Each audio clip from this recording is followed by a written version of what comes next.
It's much easier for me to sell you on a lie when it's something that you want to believe. Let me give you an example. There's a lot of old, evil, black churchgoers that tithe very well every Sunday. They've been told their whole lives that if they pay God enough money, a percentage of their income, that they're putting themselves closer to the divine creator. That when they die, because they've tithed so much, that God is more likely to open the pearly gates for them. Even though in their real life they're pieces of absolute scum to everybody that they've ever come across, including family who could use some of that money to maybe get them out of situations. But these people are so dark on the inside that it's easier for them to be sold on the lie that if they give God money, they'll get into heaven, as opposed to dealing with the darkness within. This is a reality. This is a lie that they choose to believe. Y'all know who I'm talking about. There are these old people, and it's not just black people, but I'm talking about the black church specifically, that are sold on this prosperity gospel, that are told, yo, if you put so much energy and thought into money, money, money, money, money, money, not God, into money, money, money, money, money, then God will provide money, money, money, money, money. And even though these people go decades upon decades paying these tithes and thinking about money, money, money, money, they still, and nothing ever comes out of it, they still are able to be sold on the lie because they want to believe it, because they know death is creeping right up around the corner. And when they meet God, they at least want to have the comfort on their deathbed to believe, I paid enough to buy my way into heaven. The mainstream media does it too. They do it in a different way. They sell us on fear and division.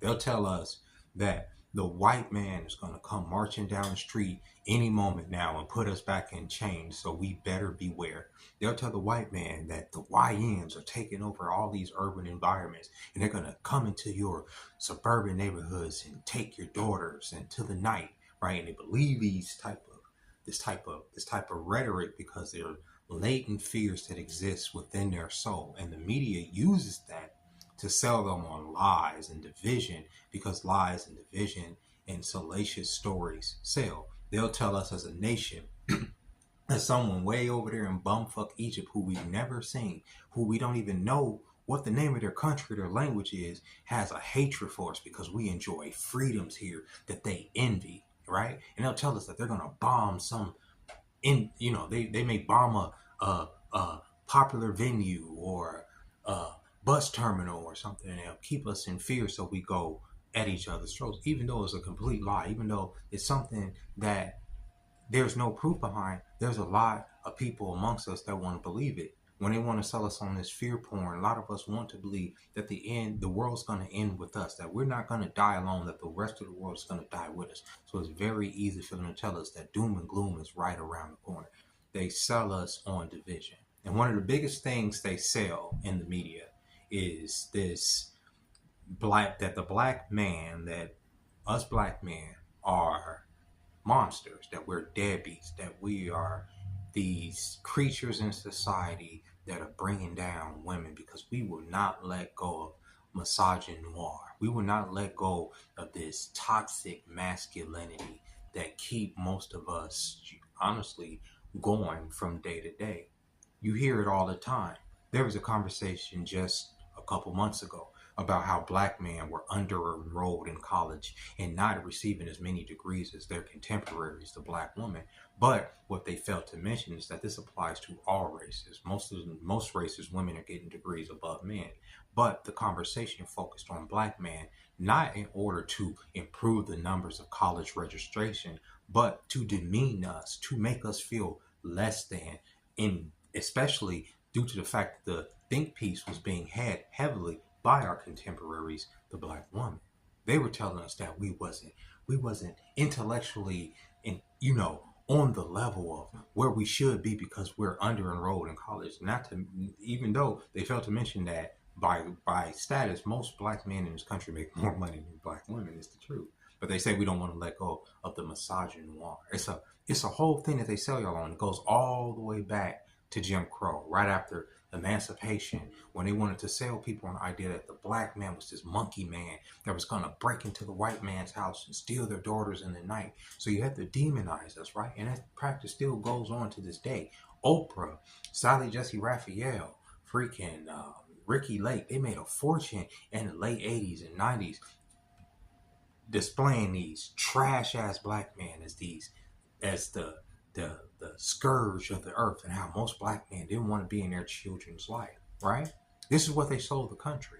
That we make these babies, but we don't want to raise these babies. That's what they tell everybody. That's why there's this whole stereotype about how black men don't want to raise their kids. And it's a lie that the media has sold on the public, and it's a lie that people want to believe. So they sell this narrative, and it's a very profitable narrative. They sell it. They say black men are deadbeats. They don't mention the fact that we get in these relationships and we're expected to bend the knee, right? This masculine man is expected to bend the knee to this woman that who has agreed to have children with him or chosen to have children with this man. But all of a sudden, after the children comes here, she's going to make the complete decision on how this child is raised. And if this man steps up and he goes against anything that she says, well, she's going to take the kid out of his life.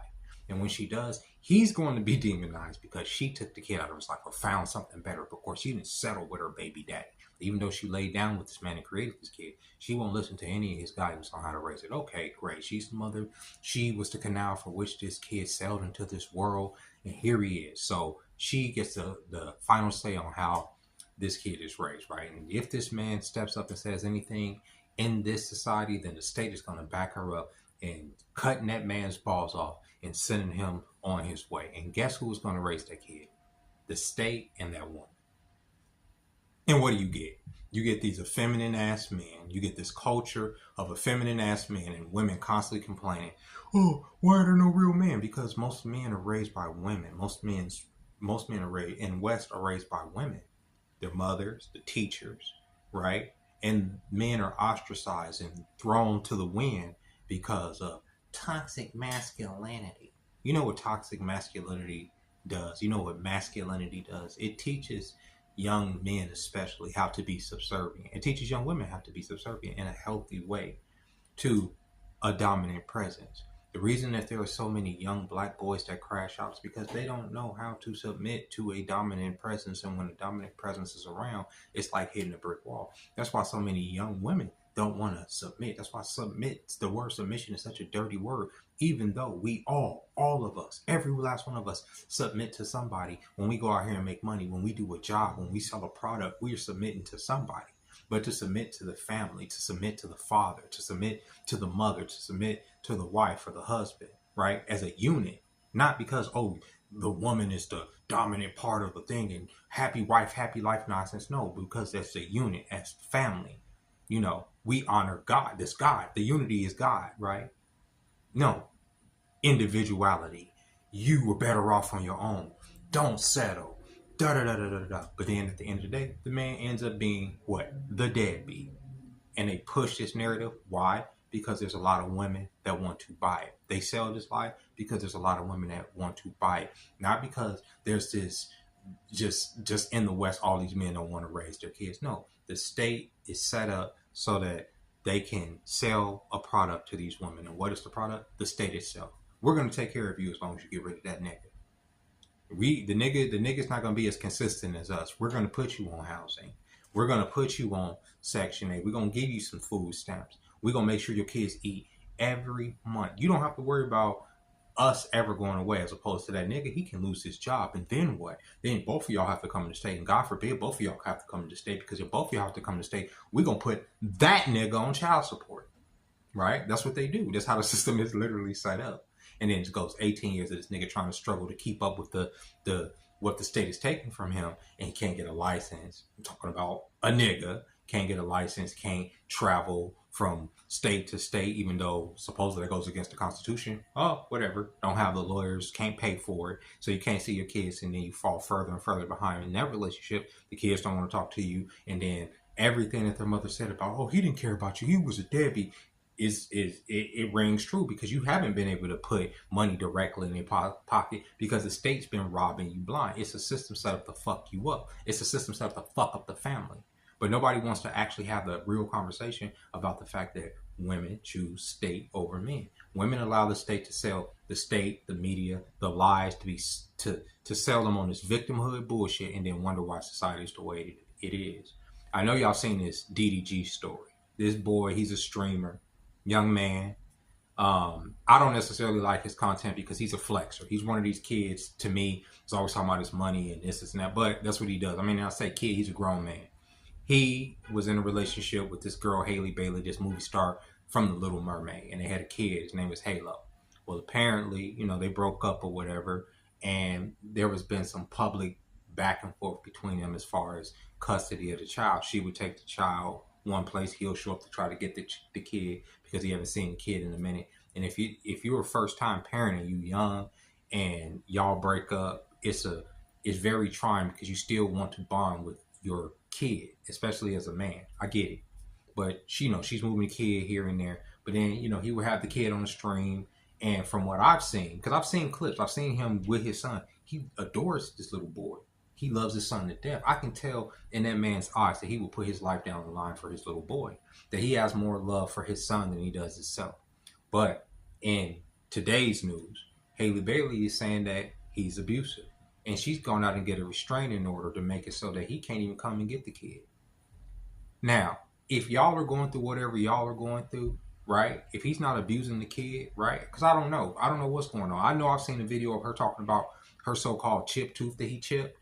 I saw a video put up today of her talking about that last year. Never in that video from last year did she mention that she got hit in the mouth. She didn't have a scar. She didn't have anything. But that's neither here nor there. She said that he abused her, whatever. So the state grants her a restraining order against him. So what does that mean? He can't go and get his boy. Now I can understand if he abused the boy, but you keep the boy away from him. But if that's not the case, why would you keep this man's son away from him when you know in your heart that he loves his boy? And everybody that's seen them, everybody that's been around them personally, has said this man is a good father. This man loves his boy. Even his ops have come out and said, this seems kind of odd. And it seems odd to me just from what I've seen. Now, like I said, I don't know these people. But one of the things I do know that there's a lot of women that make up stories that come up with all of a sudden 30 fucking years later that, all of a sudden this man was abusive in order to get what they want out of the system because that system serves them. Because that is a system of lies that they utilize against the man. The man that they at one point laid down, busted open for, allow him to nut up in her in order to create life because she didn't just do it herself. The motherfucker, she ain't a cabbage patch that the kid just pops out of just because she feels like it. No, that requires a man and a woman. Y'all created this kid together. You knew who you was laying down with. And from what I've seen from this young man, he's made a lot of money. He's one of the most popular young man streamers out there, right? He does what he does, right? He's goofy or whatever, like most of these streamers are, but he's doing it. And you got with him when you knew what he was about when you laid with him. But all of a sudden, he's a danger to you. He's a danger to the kid, and he can't be around his son in a crucial time. That's what a lot of these bitches do. And then they raise these because they have been told that a woman can raise a man, and it is not true. Having been raised by a single mother myself, I can tell you that I am very lucky that I lived around my father for the first 10 years of my life because he put a certain level of respect in me for male authority.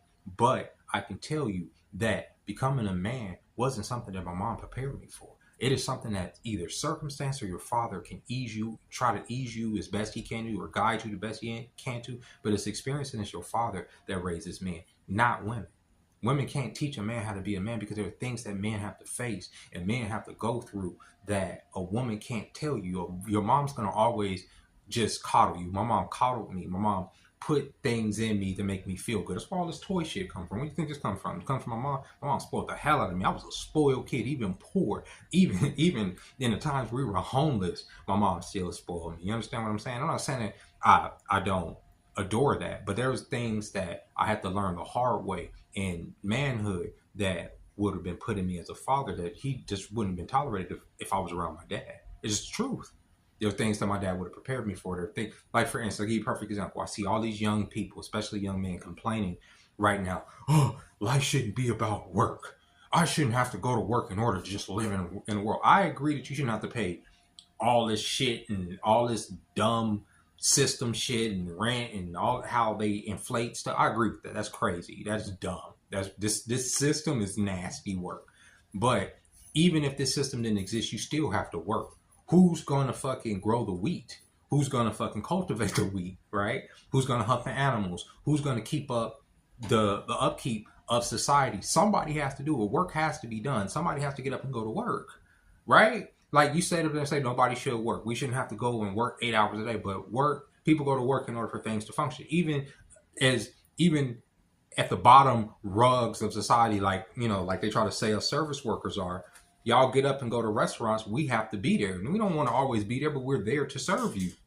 If work didn't exist, where would you go? You couldn't go to restaurants because there wouldn't be no workers there. If work didn't exist, you know what I'm saying? The roads wouldn't function. These are things that men understand. Men understand that there will always there's always work to be done, regardless of whether there's a system or not. We can completely deconstruct capitalism. We can destruct every ism, but most real men know that there will still be work to be done regardless. We can get rid of every evil that exists in the world, and every real man knows that there's a new evil that will be sprung up that we have to challenge and that we will have to face. And that is the reason why they want so hard to stamp out masculine energy in our kids and in this society, because that is something that a father puts on the child. That is something that a father, no, you can't give up. It is what it is. We fail multiple times. Okay, well, you just gonna keep falling, bro. Okay, you know what I'm saying? Why? Because we don't want to raise these sissy ass kids. I'm not saying we don't want them to be sensitive. Yes, we want them to be sensitive. I'm fucking sensitive, but I am strong. And it's because life has made me strong. It ain't just because I was coached into being strong. I wish I was strong in a technical way, to where I went to school and I focused on this one career and I had this laser, but that ain't how it was made. I was crafted in a different way, and that's great. And it's made me masculine through that way. But it would have been better to have a man say, no, you need to sit your ass down and focus. You understand? That's what masculine energy does, because there's always work to be done. Yeah, you don't want to work right now, but if you want X, Y, and Z, and you want to move in this way and that way, you need to do this. And also keep your dick in your pants, and if you're gonna take it out your pants and wield it as the sword that it is, you need to do so responsibly, because it can cut you just as much as it can cut anybody else by just wielding it all willy-nilly. You can't be just shooting up the club and busting in bitches, because you will have children out of it. And think about your genetics. If you were strong, fucking tall, smart, intelligent motherfucker, don't just settle for any genetics. Match your genetics so that you can make the best of the best. I know that sounds fucked up, but your daddy put that shit in you. That's masculine energy. Your mama tell you to fall in love with who you fall in love with. Love people for who they are. It is what it is. And then give me some grandbabies. And that's what y'all do. And sometimes you may have the dominant genes, and you may, get with a fucking 2 foot tall midget bitch, and your kids come out looking like Oompa Loompas. It is what it is. It's just what it is. You know what I'm saying?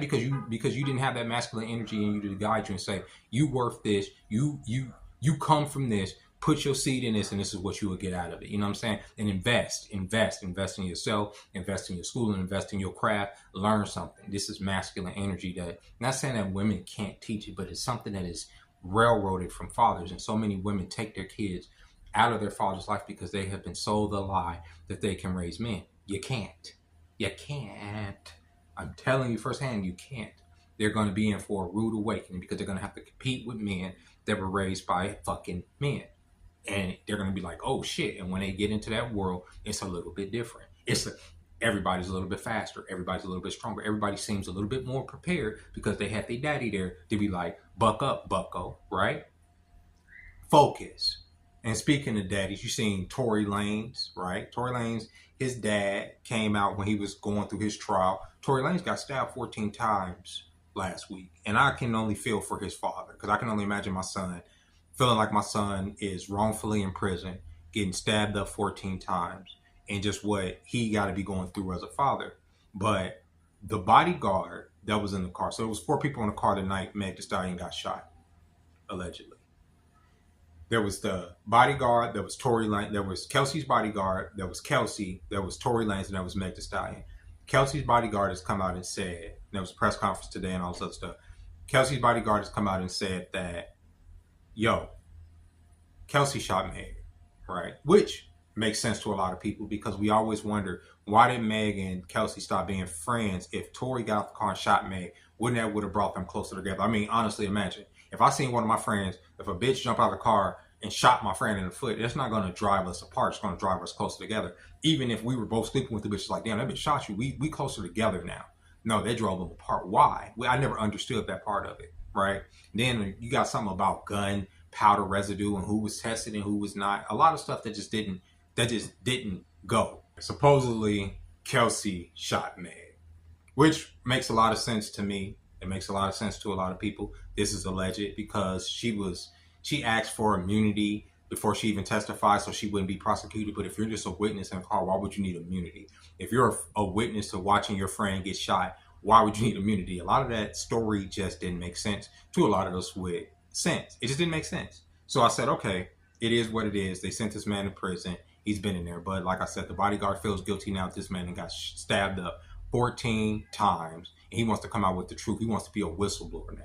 But I say if it is true that it was Kelsey that shot Meg Thee Stallion and it wasn't Tory Lanez, that he been sitting in prison for the last couple of years and he didn't got stabbed up and his lungs collapsed and all this other stuff and he's innocent for real because he's maintained his innocence this whole time. Y'all need to go to jail. The bodyguard needs to go to jail. Kelsey needs to go to jail. And Meg needs to go to jail. And the reason so many people were able to dismiss everything that I just mentioned that was inconsistencies in the story, including another eyewitness that said that he saw Kelsey shoot Meg.